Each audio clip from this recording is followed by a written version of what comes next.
سبحانك لا علم لنا إلا ما علمتنا إنك أنت العليم الحكيم. الحمد لله نحمده ونستعينه ونستغفره ونؤمن به ونتوكل عليه ونعوذ بالله من شرور أنفسنا ومن سيئات أعمالنا. من يهده الله فلا مضل له ومن يضلله فلا هادي له. ونشهد أن لا إله إلا الله وحده لا شريك له. ونشهد أن سيدنا وسندنا ومولانا محمدًا عبده ورسوله أرسله الله تعالى إلى الناس كافة بشيرا ونذيرا وداعيا إلى الله بإذنه وسراجا منيرا. أما بعد فأعوذ بالله من الشيطان الرجيم. بسم الله الرحمن الرحيم. يا أيها الذين آمنوا كلوا مما في الأرض حلالا طيبا ولا تتبعوا خطوات الشيطان إنه لكم عدو مبين.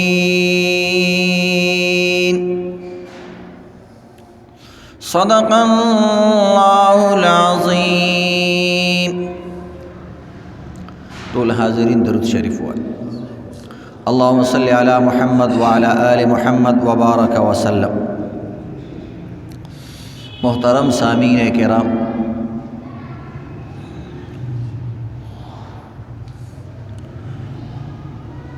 مختلف خلق د مختلف مسائل تپوسونه کوي.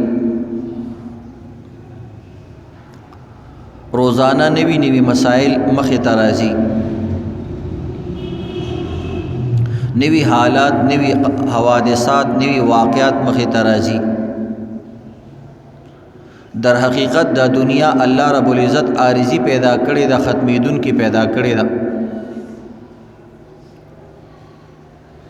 نو دی وجه ندی کی دا تغیرات حوادث رازی. د دې تغیراتو نه اندازه انسان لګولې شي چې دا دنیا فانی ده او ختمیدون کې ده. ځکه هر هغه څیز چې هغې کې تغیرات راځي، تبدیلیانې راځي، نو دغه څیز ختمیدون کې. د دنیا ټول څیزونه وګوره، کوم څیزونه کې چې تبدیلی راځي هغه ختمي.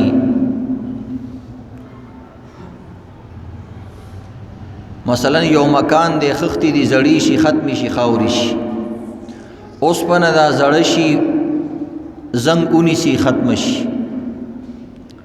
لرګی دی زوړ شي، وینه ونیسي، ختم شي.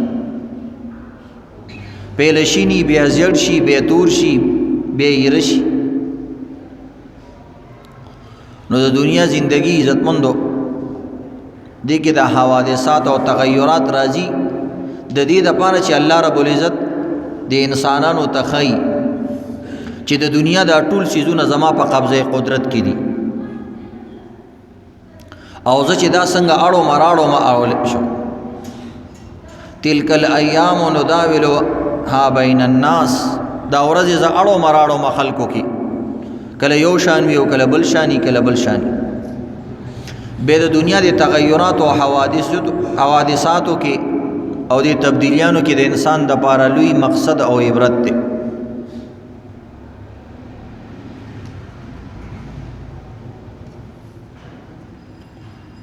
وہی تغیرات جہاں وائز رب ہے سن لو، ہر تغیر سے صدا آتی ہے ففہم ففہم. د دنیا دا تغیرات دا تا دا پارا یو وعظ دے، وعظ کون کی پشان دے. هر تغیر تا ته یو واعظ درکوي یو نصیحت درکوي تغیرات جہاں واعظ رب ہے سن لو ہر تغیر سے صدا آتی ہے ففہم ففہم دا ہر تغیر نہ دا آواز دی چې ځان پویا کا تم ختمیږي تم رواني او چاله بورزی کم رب کائنات چې په دې ټول جهان باندې دا خرچی کړی دي او دا سيزونه تیار کړی دي او د دې ته پوښتنه کوي نو دی حواله سره عزتمند مختلف مسلې خلکو تراپیخي اسلام حواله سره د مختلفو حوادثات او د خبرو سهل دي د دین امزان خبرول پکار دي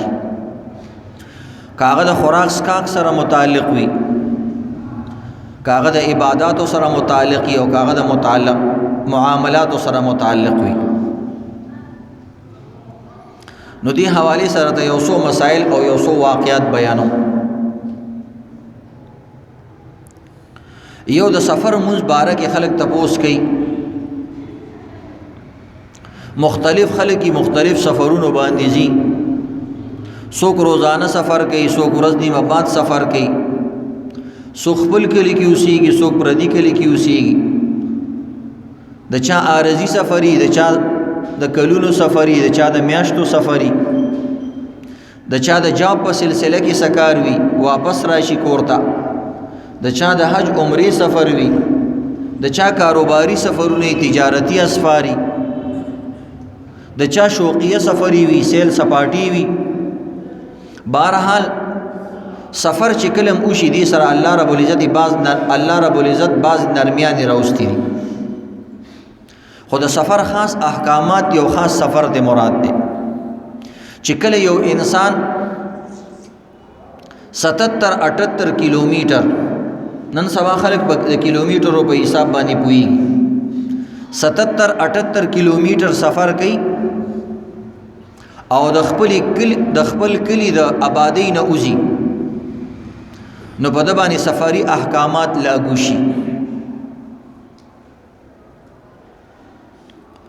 نو بہرحال عزتمندو مثلا پیښور دی چې انسان د رینګ روډ نه او سوکنونه بار شي نو د باندې سفری احکامات جاری شي دغه رنګ وړي غټي علاقې دي چې کومه علاقه په کوم نوم باندې مشهور وي او هغه علاقې نه انسان بار شي نو د روزي احکامات د مون احکامات تبدیلی راشي الله رب العزت د انسان نړیر با خبره دی نو د دې وجنه دا تغیرات راولي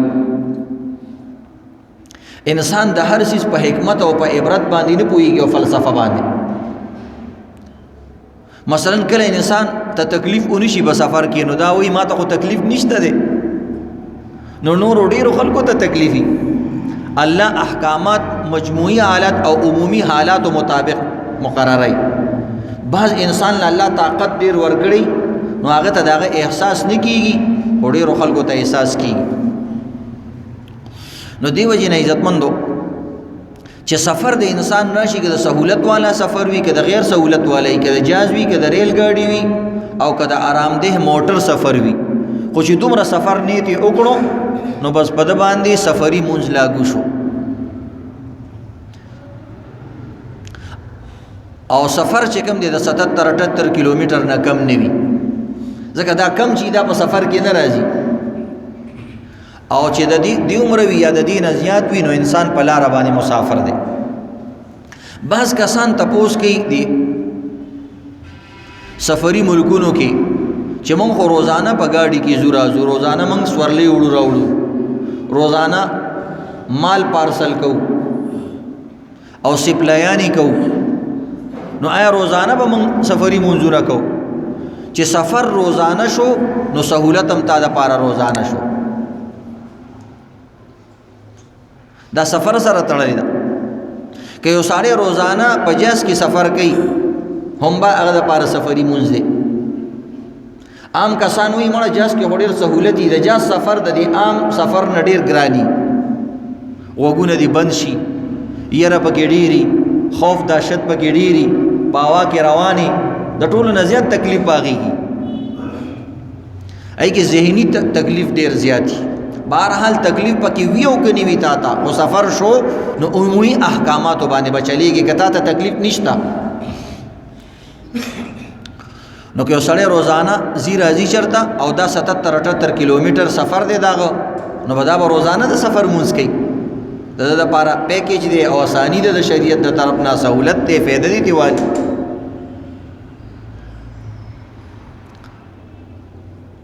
خو چې کوم ځای کې انسان جاب کوي یا سفر لتلی دی، هلته څه مزدوري کوي، خواري کوي او ډېرې ورځې تېروي، نو چې د 15 ورځو نه کم انسان زیاتې تېروي نو بیا هلته مقیم شو، بیا به پوره مونځ کوي. شریعت تا ته یو لیمټ وخت درکوي، 15 ورځو کې انسان یو ځای ته چې لاړ شي نو 15 ورځې تېرې کړي نو هلته بیا مکمل هغه څیز سره عادت شي، نو بیا شریعت ورته وایي بس اوس میلمنې اوس پوره مونځ کوه، میلمستوب دی ختم شو. 15 ورځې ډېر شی دی، د هر څیز په شد بد باندې پوه شوې، کم کوز باندې پوه شوې، نو اوس چې کم دی پوره مونځ کوه. او چې 15 ورځو نه دی کم وي نو په دې کې انسان پریشانی کله یو در بدر، کله یو ځای کله بل ځای، ویل زه خیر دی کې د مونځونه کوه. سفري مونځ د سفر مونځ دا طریقه وي چې 4 رکعاته والا مونځ به 2 رکعاته کې، 3 رکعاته مونځ کې کمی نشته، لکه وتر واجب 3 دی 3 به کې، ماښام مونځ دی 3 دی 3 به کې. او دا شان عزتمندو 2 رکعاته مونځ به هم 2 رکعاته کې، 4 رکعات والا مونځ فرض دا به نیم کې، مثلا د غرمې مونځ، مازیګر مونځ، ماسخوتن مونځ. او هغه صورت کې چې کله ته په خپله امامي یا مسافر امامي یا مسافر ځان له مونځ کوي، چې کله ته مقیم کس پسې مونځ کوې نو بیا ته د هغې تابع مقتدي، د مقتدي معنا د تابعدار، نو بیا د اغزي انسان پسې چې مونځ کې هغه 4 رکعاته کوي، بیا به تم 4 رکعاته کوي. البته که هلته ته چا مخکې کړی شي، مولوي صاحب، قاري صاحب، فلانی صاحب، ته مخکې شه موږ له جمع راکړه، نو مسافر سړی مقیمو ته مونځ ورکولی شي. خدا به خپل 2 رکعاته وکړي او بیا به اعلان وکړي، 2 ځل به اعلان کوي. یو به شروع کې اعلان وکړي چې زه مسافر یم، زه چې خپل مونځ پوره کم تاسو خپل مونځ بیا پوره کوي. دویم چې کله سلام وسرخي نو کېدای شي وروسته څوک راغلي نو بیا به اعلان وکړي، زر به اعلان وکړي وایي چې کم کسان مقیمي هغه د خپل مونځ پوره کړي. نو دا د سنت مبارکې د سفر کې دا مسله ده چې کوم انسان په سفر باندې روان وي یا د سنت کولو د وجې نه داسې تکلیف سره مخامخ کېږي نو بیا به سنت بالکل نه کوي. مثلا د سورلو ګاڼې دی او هغه ودرولو، تا ته ودرولو خیر سره وکویل ځه مولوي صاحب، قاري صاحب مونځ کوي، او تا وروره چې کوم دی سنت هم شروع کړو، بیا د نفلونه هم شروع کړو، ټول خلک په تکلیف دي، څوک به هسپتال ته رواني، د چا به ولیمه وي، د چا به جنازې له رواني، د چا به اپریشن تیاری، زر قسمه حاجتونه خلک لري. نو د دې وجې نه مسلمان له تکلیف ورکول حرام دي. نو شریعت وایي خیر دی سنت هم پرېږده او فرض هم نیم کا، ځان ګاډي ته رسوه، نو بل له به تکلیف نه ورکې. تا ته تکلیف وي مثلا که ته سنت کې نو کار د نه خطا کېږي، منزل ته صحیح نه رسې، به سنت پرېږده. البته چې کوم ځای کې 15 ورځې تېرې یا اقامت راشي یا یو ځای کې د سټې راله نو بس بیا سنت هم کوه، سنتو کې کمی نشته، ځکه سنت کله بالکل نشته د باندې او کله وې کې.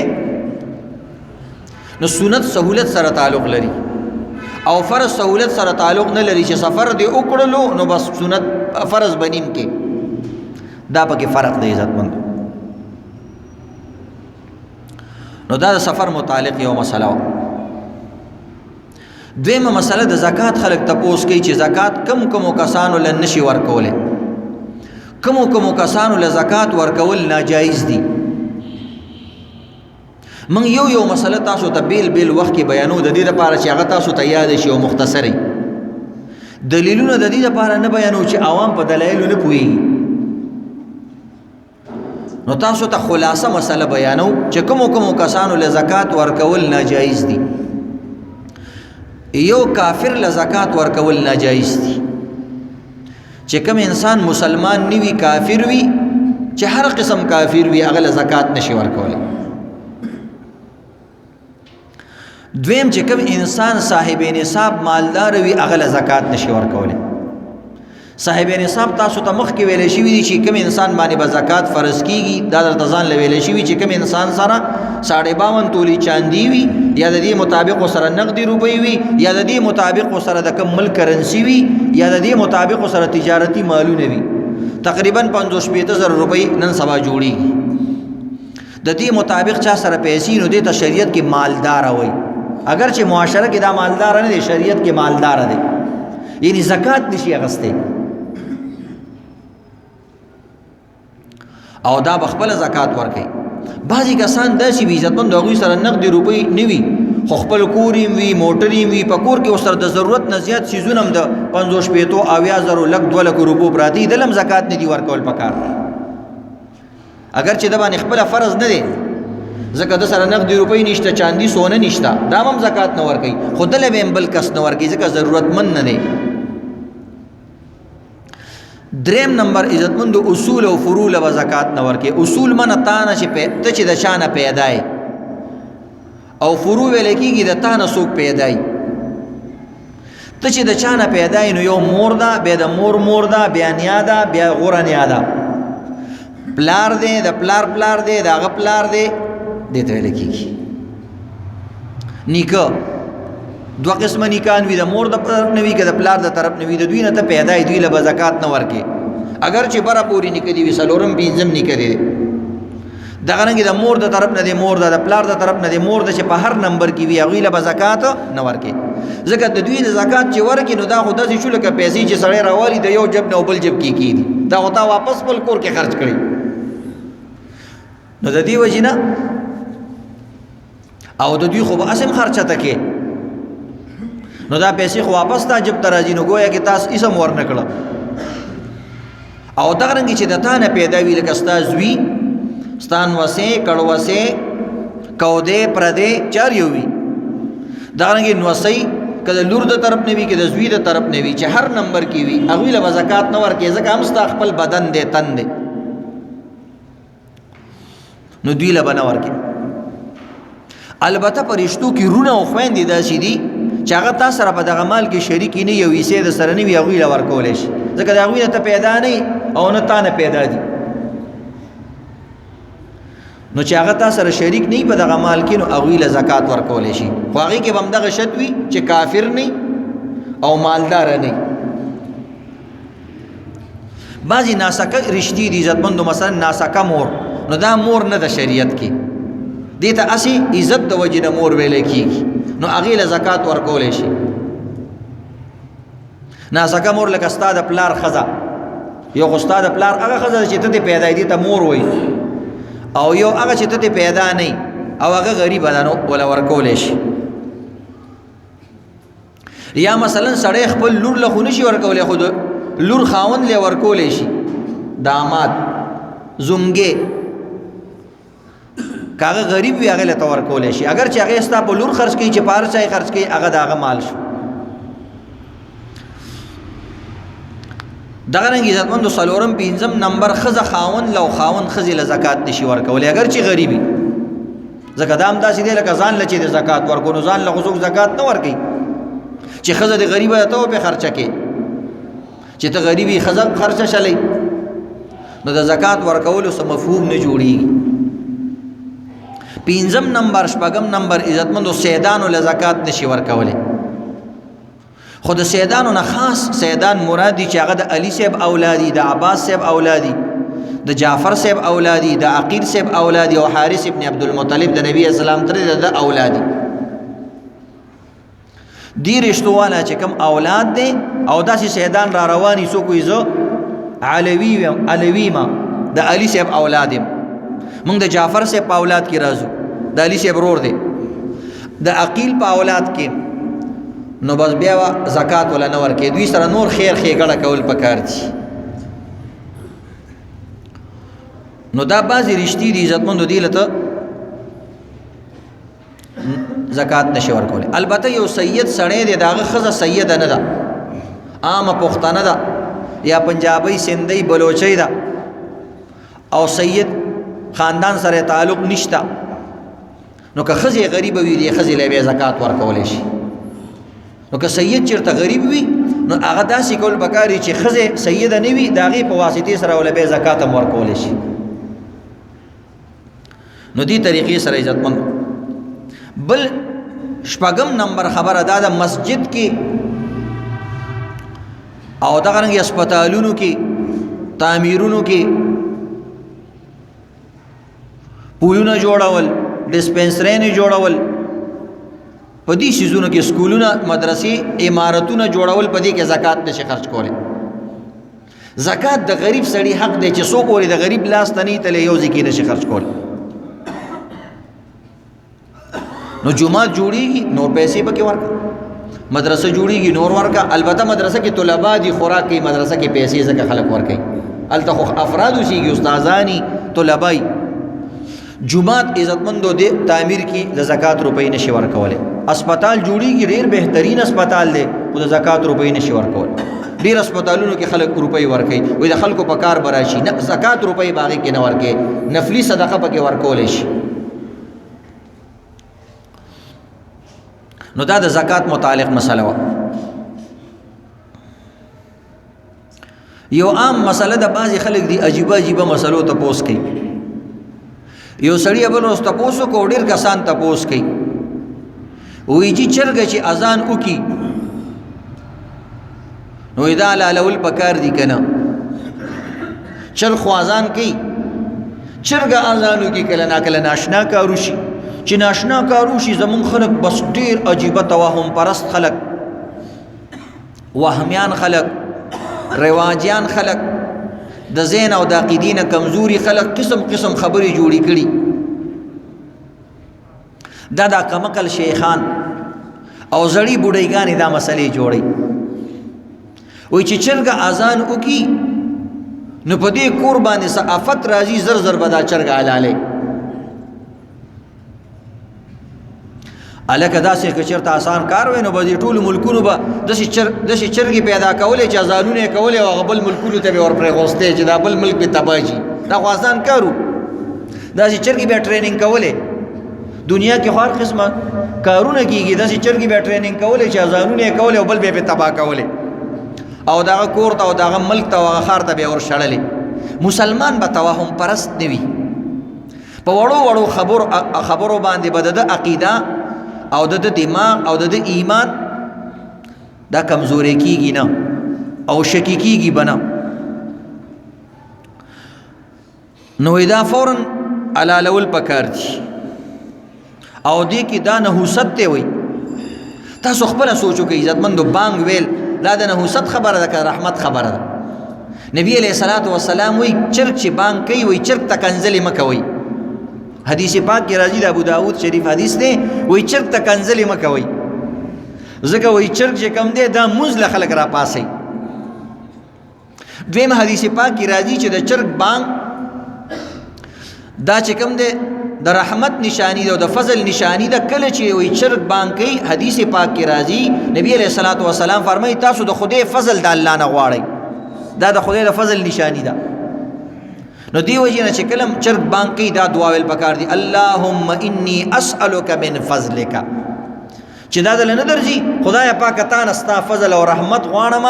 چرګ اذان وکړلو ستا پیغمبر فرمایي دی کې رحمت او برکت نازلېږي، زما یې سم پکې پیدا کړي. څومره ښکلې خبره ده، چرګ بانګ دومره ښکلی کار دی او مونږ وایو دی کې برکت نه، دی کې نحوست دی. ولې چرګ یې وکړو؟ یا د الله نوم یې دی، که مذکر والی هم صحیح ده، که مؤنث والی هم صحیح ده.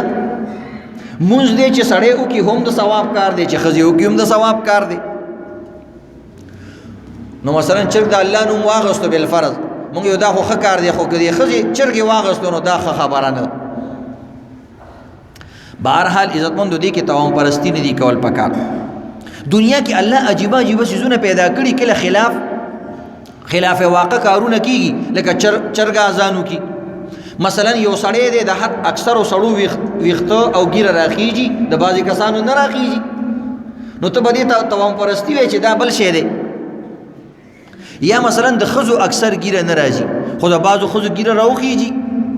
نو ته به ځان پریشانه کوې چې دا څه چلو شو، خو بس ویښته دي او کټې که خبره ختمه.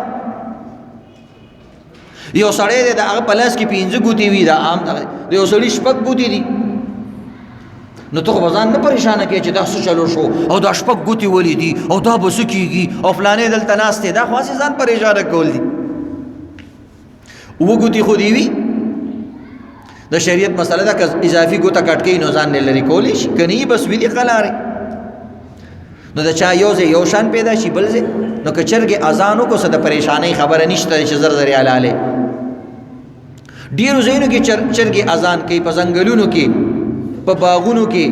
په پټو کې په کلو کې چېرته خو عذاب رانلو نو توهم پرستی به نه کې عزتمندو او شکونه به نه کې حاصل نو د دې د حلالولو ضرورت نشته او داسې چرګه خو پرې غوستل پکار دي ځکه بانګونه د رحمت علامت دی پرېږده چې رحمتونه وایي رحمت دې کور ته رالی او ته پریشانه شوې پته لګېږي تا کې څه چل دی خیرن سړي باندې ښه سیزم بد لګي او یو ځل یو جمعدارو هغه د عطرو دکان مخې ته تېرېدو نو هغه عطرو خوشبو ډېره اعلی وه د هغې د وجې نه بېهوشه شو چې بېهوشه شو نو د جوخ دکان نه خلکو د عطرو مختلف قیمتي عطر راغستل او د پوزې ته یې نیول چې راپاسېږي سړی هوش کې راشي بلکل هوش کې نه راته یو بل چوړې جمعدار په هغه لاره تېرېدو خلکو ورته ویل ولې وی سړی بېهوشه شوی دی ویل عطر ورته بویو خو نه پاسېږي ویل مال علاج راځي ویل څنګه هلته یو ډېرانو د هغې نه یو ټوکرۍ راډکه کړه د ګن چې هغې ورته رانږدې کړه سړي باندې هغه خپله خوشبو ولګېده زر راپاسېدو نو د بعضې کس چې کم دی ښه شیز نه ازمېږي د برکت بانګ دی چرګې وایي دا وایي نه دا څه چلو شو خدای دې راته خیر پیښ کي او نن مې دا پینسه کږه ده او نن مې دا یو سترګه رپېږي او نن چې د کور نه وتم تور کارغه چې کم دی کای کای آواز وکړو نو دا خو کېږي دا خو دنیا سره تړلې خبرې د انسان په بدن کې رګونه دي چې رګونه یې کمزوري شي سترګې پړقېږي بل یو اهم مسله د عزتمندو نن سبا چاینا سره هغه تعلق لري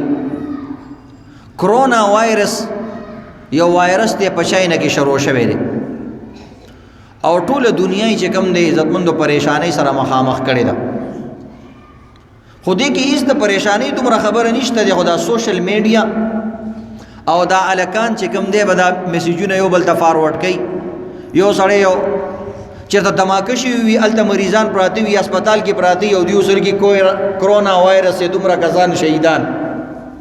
بس زمونږ خو توهم پرست خلک دي چې لږ مریضان وګوري بس بیا پې الټۍ لګېږي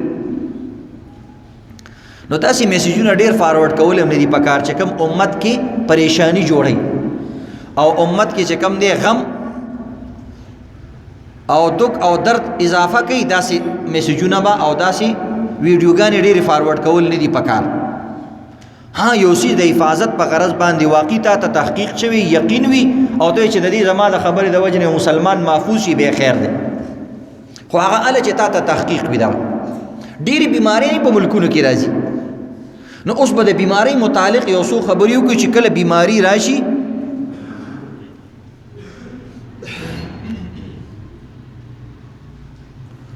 چې کله یو بیماری په امت کې را پیدا شي یا کور کې یا علاقه کې یا خار کې یا ملک کې یو وایرس را پیدا شو یو بیماری را پیدا شو نو په دې وخت کې د شریعت احکامات څه دي د دې نه د حفاظت طریقه څه ده او په دې کې د سردار دو جهان فرمودات او ارشادات څه دي او د هغې وجوهات څه وي کرونا وایرس عزتمندو په چاینا کې شروع شوی دی نو بعضې ډاکټران او ادیبان او خیاران خلک وي چې دا د مختلفو ګندګیانو د خوراکونو د وجې نه شروع شوی دی په 2013 کې یا 2003 کې پهلا کرونا وایرس بیماری الته موجود شو په چاینا کې دوی د خاپیرک او د پیشوګانو او د سپو او د دې سيزونه چې کوم دی سوپ جوړي سوپ او داس کی او ژوندۍ منګکان خوري تاسو که یو ویډیو کتلی وي د چاینا د بازار هغې کې خرڅېږي ماران پیشوګان سپي دغسې سپي ولاړي او خنزیران څومره پاک مذهب موږ له خدای را کړی دی صرف د الله منلی دی الله څومره د ګندګیانو نه موږ حفاظت محفوظ کړي موږ ته څه پته و چې کوم څیز کې فایده ده ټوله غوښه ده خو چې کوم رب کائنات یو څیز جوړ کړی دی هغه ته یقینا پته ده چې دی کې وایرس دی دی کې جراثیم دی او دا پاک دی نو الله رب العزت د خپل عقیده او خپل عمل را کړی نو دغه مرداران خلق دغه سیزونه خوري نو د دینه دا سیزونه دی وینه قران پاک کې راغلي دی یا ای الذین آمنو کلوا مما فی الارض حلالا طیبا حلال سیز خوري او پاک سیز خوري او به ذکر راغلی ويحل لهم الطيبات ويحرم عليهم الخبائث الله مسلمانانو باندې او په ټولي دنیا خلکو باندې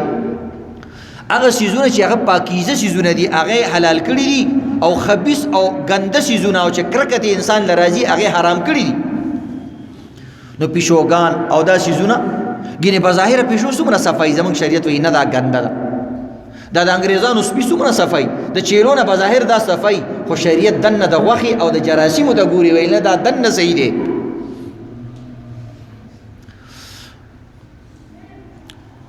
نو د دې وجوهات دادي یو وجه خو دا د عزتمندو چې هغه حرام سيزونه خوري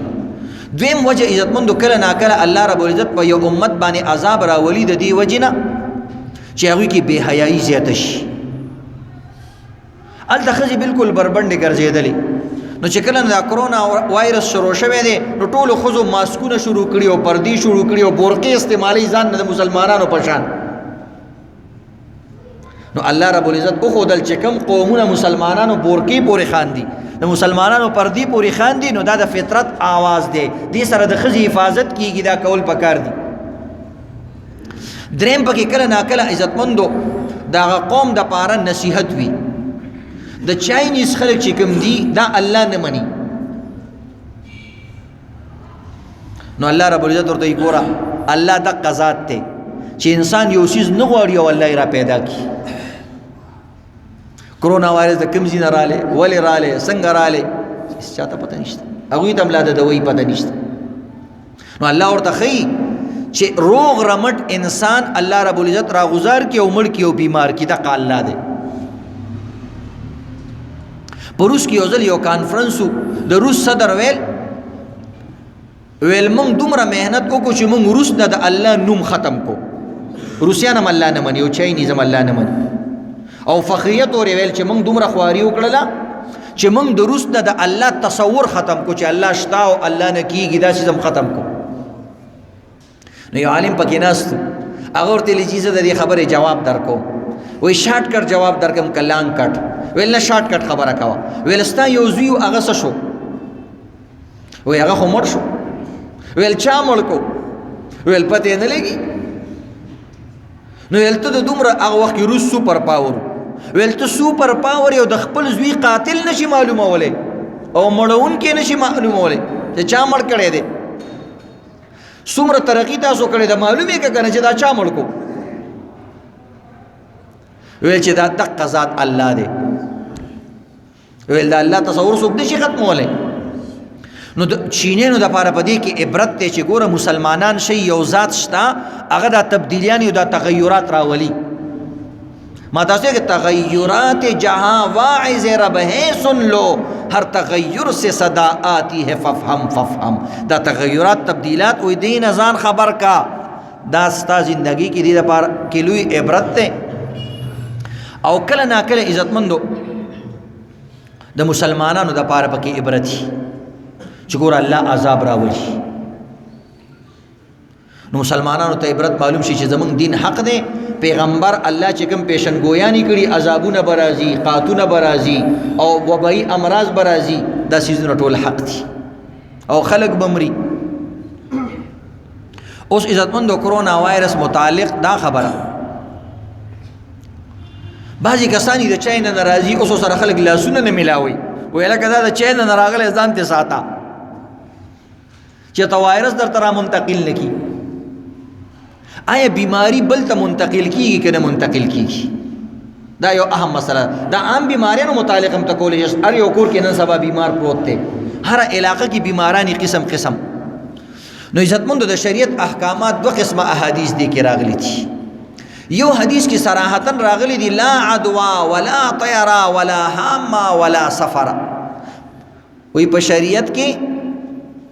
د بدفعلی اس گنجائش نشتا او په شریعت کې د دې اس گنجائش نه چې یو بیماری بل ته خامخا لګي او سفر میش منحوسه ده د دې اس حیثیت نشتا لا عدوا یو بیماری په خپل باندې متعدی نه ده دا معنا ده آسان بل ته لګیدون کې نه ده خو بل یو حدیث کې راځي نبی علیہ الصلوۃ والسلام وی فر من المجذوم فرارك من الاسد وی د مجذومی بیمار نه داسې تخت لکه د شیر نه چې تختی او بل طرف ته راځي چې بیماری بل انسان ته نه لګي نو بعض عالمان وی هغه حدیث منسوخ دی بعض وی دا منسوخ دی خو صحیح خبره ده چې دوانه خبرې په خپل ځای باندې صحیح دي چې کوم ځکه دا راځي چې بیماری بل انسان ته نه لګي د دې تعلق چې کوم دی عقیده سره دی او چې کوم ځکه لګي چې د بیمار نه ډډه کوه د دې تعلق عمل سره دی یو عقیده ده د جاهلیت وخت کې دا عقیده وا چې بیماری انسان ته ولګي نو بغیر سوجه نه بل ته لګي کله وغواړي او کنه غواړي نو بیماری بل ته لګي نو نبی علیہ الصلوۃ والسلام د دې عقیده منع وکړه چې دا غلطه عقیده ده تر څو پورې چې الله اون غواړي یو بیماری بل ته نشي لګیدي بکور کې یو بیمار وي ټول ټیک ټاک وي هغه یو بیمار لاړ شي مړ شي شل کاله 10 کاله بیماری بل ته بیماریونه لګي یو اسپیټال کې لکونه خلک زرګونه خلک پراته وي هغه بیماری خو بل ته نه لګي ډاکټران نرسان دا بیمارانو خدمتونه کوي هغه ته خو بیماریونه لګي لا عدوا عقیده بدا نه لري چې یو بیماری هر کله بل بیمار ته لګي نه کله الله خوخی نو یو بیماری بل ته ولګيږي کله الله خوخ نه وي نو یو سلو بیمارانو کې به یو کس ګرځي هغه به سالم یو سلوانه به بیماران وي عقیده بدا لري چې د الله نه بغیر او د الله د طاقت او د ارادې نه بغیر یو بیماری بل کس ته بالکل نه لګي او که الله وغواړي نو یو سړی په امریکا کې یو هغه بیماری بدلته یو کس ته ولګي نو نبی علیہ السلام د دې منع کړی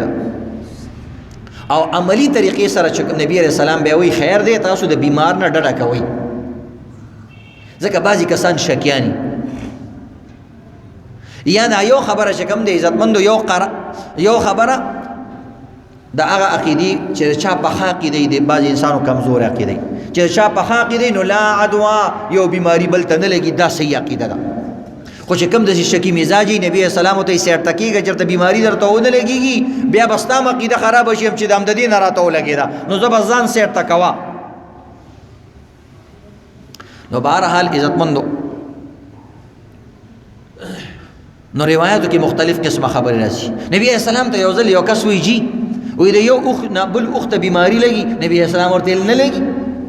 ویل جی دا یو اخ چې خارختی را ګډ شي په نورو خانو کې نو چې مونږ ګورو نورو خانم خارختیان شي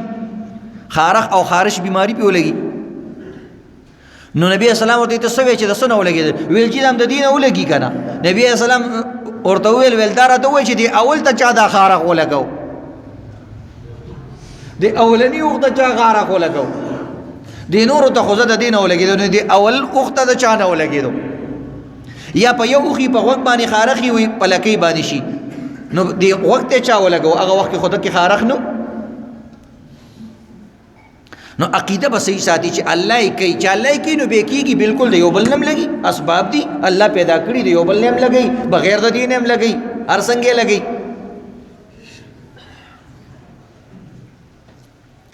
او نبی اسلام بل طرف ته احتیاط هم کړی دی یو ځل نبی علیہ السلام په لار باندې روانو یو دیوالو داسې راټیټ شوی نبی اسلام زر شان تیر شو چاته ته پوزو کولی وې زه د ناګاهانی مرګ نه یریږم چې دا سره باندې رقم را پرینوز نو خپل حفاظت هم کولای شي دا خو نبی اسلام بل طرف ته د عقیدې دومره تاکید کړی دی چې خلکو کې دا خبره شو چې طاعون دی او وبایي مرض دی نو یو طاعوني سړی رالی نبی علیہ الصلوۃ والسلام ورته راځه ما سره کېنه روټي وخوره او یو پهلې کې نبی علیہ السلام سره یو ځای روټي وخوره ویل بسم الله وایا او په الله اعتماد وکا او خوره استکیږي عقیده به مضبوطه وي چې الله نه غواړي استکیږي خو عمل اعتبار سره کته یو ډډه کې د یو سړی نه دغه کې نو د دې گنجائش تا ځکه نبی علیه الصلاۃ والسلام دا ارشاد هم دی یو ځل کیږي دا خارښتي وخت دی بل نه بیل کوي ځکه د چا عقیده خراب نشي او کمزوري نشي د باز سړی کمزوري عقیده وي نور ګډوډ شي حضرت عمر رضی الله تعالی یو ځل شام ته روانو نو شام ته روانو په لاره باندې یو مقام ته ورسېد چا ورته ویلي چې شام کې وبایي مرض راغلی دی حضرت عمر رضی الله تعالی مهاجرین انصار قریش ټول راجمع کړل مهاجرین ته لکه تاسو څه وایي دې مسله باره کې دا خو نوې مسله ده موږ لاړ شو که لاړ نه شو نو بعضې انصار ورته ویلي جي تک پکار دی او خپل کار کول پکار دي بعض ورته ویلي جي واپس کېدل پکار دي ویل ښایي تاسو سیټ ته شئ مهاجرین ته ویلي هغوی هم دقسې خبره وکړه نیم ویل زو نیم ویل نه دي تک پکار حضرت عمر سے ویل قریشو ته ویل تاسو څه وایي هغه ورته ویلي جي نه دی تک پکار وایي ما د نبي علیه السلام نه اورېدلي دي چې کوم ښار کې وبایي مرض راشي نو چې کوم کس په هغه ښار کې هغه د تښتي نه هغه د فرار نه کوي او چې کوم کس بار نه ورځي نو هغه د قرار هلته نه کوي هغه د ورځي نه بارنی کس د ورځي نه او د هغه کس د تښتي نه نن سبا د دنیا فلاسفران ډاکټران هم دا وایي چې وبایي مرض کوم ځای کې راغلی هلته نه دی وایي کس نه ځي ځکه د هغوی دا عقیده ده چې مرض متعدي کېږي نو بل ځای ته به ورسېږي نو هغوی کس دی دلته پاتې شي دلته به ټریټمنټ وشي علاج به وشي او صحیح به شي دویم دا تښتي دي ځکه نه چې هر سړی تښتي نو د دې مریضانو علاج به څوک کوي ویل تښتی به نه د الله په حکم باندې بیماري سرایت کوي چې د الله حکم نه وي په ټولو سل بیماران یو ډاکټر یو روغ ګرځي البته چې کوم دی ورځي به نه نو د عمر سے ویل بس موږ واپس ځو ویل دا خبره صحیح ده یو صحابي ورته په لار رالی ویل چې د الله د تقدیر نه تښتې ویل دا ته ساده سړی ابو عبیده رضی الله تعالی عنه دا څنګه خبرې کې وایي د الله د یو تقدیر نه بل تقدیر ته ځو هلته هم د الله تقدیر دی او په مثال یې پوه کو وایي ته چې یو ځای کې څاروي سره او یو علاقې ته ورکوس یو شین ځای یو اوچه ګیا وي نو چې اوچه ګیا ته څاروي ورشي وي دا هم تقدیر دی او که نه څاروی دې راونیولو او شنې ګیا ته دې راوځو دا هم تقدیر کې لیکلي دي څه خبره نه ده تقدیر نه څوک نشي تښتېدی نو بهرحال عزتمندو د بیماریانو نه به کرکه هم ډېره نه کې ځکه د دې علاج به څوک کوي دا به ستا عقیده وي چې بیماري الله لګوي چې الله یې لګوي بیا لګېږي چې الله یې نه لګوي بیا نه لګېږي البته عملي اعتبار سره ته ډډه کولی شي او هغه له سیفټي ورکولی شي جال وله جوړولی شي کمره وله بیلولی شي خوراک څښاک برتن وله بیلولی شي دې کې هم ګناه نشته اوس چې کوم دی عزتمندو دا بیماری دا وایرس چې کوم دی دا اکثر د زکام نه د ټوخي نه او نظام انهضام د دې شیزونو نه جوړېږي د دې علاج څه دی عزتمندو علاج اسلامي علاجونه دا دي چې اودس کوه اودس د دې یو علاج دی دا ظاهري شیزونه دا د پوزې نه د خولې نه د سترګو نه د دې نه پیدا کېږي نو شریعت وایي 15 ټایمه چې کوم دی اودس کوه دا ځایونه وینځه نو په اودس سره انسان د دې نه ډیر محفوظ کېدی شي نو هر ټایم اودس کې اوسېدل پکار دي او دویم عزتمندو د دې علاج دا دی یو دعا راغلی د حدیث پاک کې چې کله هم ته یو بیمار سړی وګوري د هغې دعا دا ده الحمد لله الذي عافاني مما ابتلاك به وفضلني على ممن خلق تفضیلا دا دعا ده که چاته یادېږي صحیح ده کې دا دی خدایه پاکه چې یو بیمار وګوري یا الله ستا ډېر شکر دی چې ګوره ماله دې عافیت د بیمارۍ نه راکړی دی او ماله دې د دنیا باندې په خلکو فضیلت راکړی دی خلک بیماران دي او زه روغ رمټ ګرځم او الہ العالمین دلم شفا ورکړي یو دا دعا ترمذی شریف کې دویمه دعا دا ده اللهم انی اعوذ بک من البرص والجنون والجذام ومن سیء الاسقام خدای پاکه ما د برګي مرض نه وساته ما د لیونتوب نه وساته او ما چې کوم دی د جذام د مرض نه چې غوښه پکې پریوزي د دې نه وساته او ما د هرې بدې بیمارۍ نه وساته د شرمېدلې بیمارۍ پښتو کې ویلی شي خدای پاکه د رسوا کوونکي د شرمېدلې بیمارۍ نه مې وساته پښتو کې هم ته ویلی شي دغه رنګې درېیمه یو دوه بله حدیثونو کې راغلې ده اللهم عافني في بدني اللهم عافني في سمعي اللهم عافني في بصري لا اله الا انت خدای پاک زما سترګې زما غوږونه زما بدن دا د بیمارانو نه محفوظ کا او خدای پاک ته به دا هر څه کې واقع ته یې بل څوک دا نشي کولی پښتو کې هم داسې ویلی شي یا بله اسانه دعا درته ښیم عزتمندو چې کوم انسان خبر شي فلاني ځای کې بیماریانې دي یا بل څه مرض دی یا بل نورې قیسې دي یا نقصانی شیزونه دي بس دا دي د الله دا درې نومونه وي یا الله یا حافظ یا حفیظ یا الله یا حافظ یا حفیظ دا د الله نومونه دي چې کوم انسان د هر مون نه بعد وزل یا ولزل یا یویش زل داوي الله رب العزت به د هر بیماری نه حفاظت کوي نو د کرونا وایرس د لپاره آسانه دعا دا ده یا الله یا حافظ یا حفیظ بهرحال ځان شکونو کې نه دی اچول پکار عزتمندو دلته نشته دی او کرام شي ډینګي وایرس راغلی و زمونږ خلک دې څیزونو سره عادت دي موږ د دې نه یېرېږو او څه وخت کې چې کوم دی هغه چرګانو کې څه مرض راغلی و برډ فلو پکې راغلی و ته یقین وکړه په هغه وخت کې د غریبانو خلکو ورته سم کار ویلو چرګان به روزانه خوړل یخنۍ کې او په تیکو کې او په دې کې چا به دې تپوس وکړه هلکه برډ فلو ده و یار پخوا به چې زمونږ په کورونو کې چرګان کله بیماران شو موږ به حلالول پخوا که ستاسو یاد شي کوم خلک چې کلو کې اوسېدل هغه چرګه به حلالوله چې کومه به ناروغه شوه ویل مري وایي دا حلاله که او دا وخوره نو د وایرسو والا به یې خوړله که دا وایرسونه داسې لګېدې د مسلمان څومره ښکلې عقیده د عزتمندو نه د وایرس نه یېرېږي د الله نه سوا د هېڅ څیز نه یېرېږي دا د اسلام څومره فایده ده لویه زمونږ دا مستریان وګوره که د لاسونه یې څنګه تک توري او په هغه لاسونو باندې ښه مزېداره روټۍ هم خوري بس ووینځي راووینځي او روټۍ خوري مستریانو ته وګوره کباړیانو ته وګوره او دغه رنګ دي ډاکټرانو ته وګوره ټول د مریضانو علاجونه کوي او ټیک ټاکي ډېر جمعداران دي ټول عمر یې جمعداري کوي